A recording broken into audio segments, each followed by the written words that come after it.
Paano to? Penoy. Parang hindi naman to Penoy. Ano ba sa tingin mo dyan?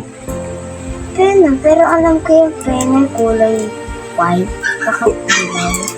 Eh, Pinoy eh. Di ba Pinoy? Pag Pinoy, ganyan talaga.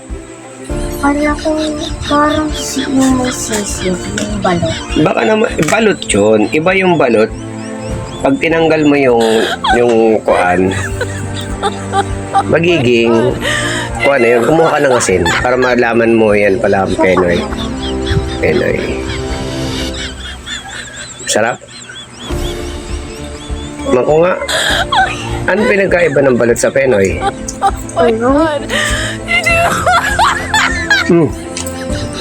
Ang ibig sabihin ng Penoy ay balot na nabugok or hindi. Ano yung pagkain mo? Masarap ba ang Penoy? Ba't gusto mo ng Penoy? Ang dami namang itlog sa rep. Ano ba nauna? Itlog o manok? Manok. Oo, eh ba't kinakain mo itlog? Nauna itlog. Di ba? Ano ba nauna talaga sa'yo? Ikaw, sa paniniwala mo, anong nauna? Itlog. Bakit? Nakain ko na. Ang nauna talaga manok. Tama lang sa totoo. What?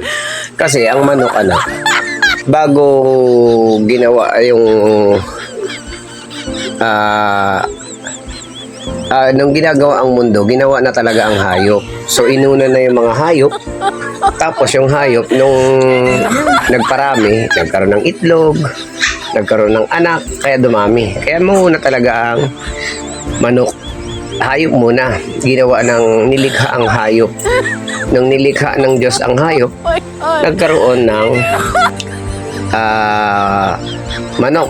Nag-asawahan, nagkaitlog. Kaya nauna talaga ang manok.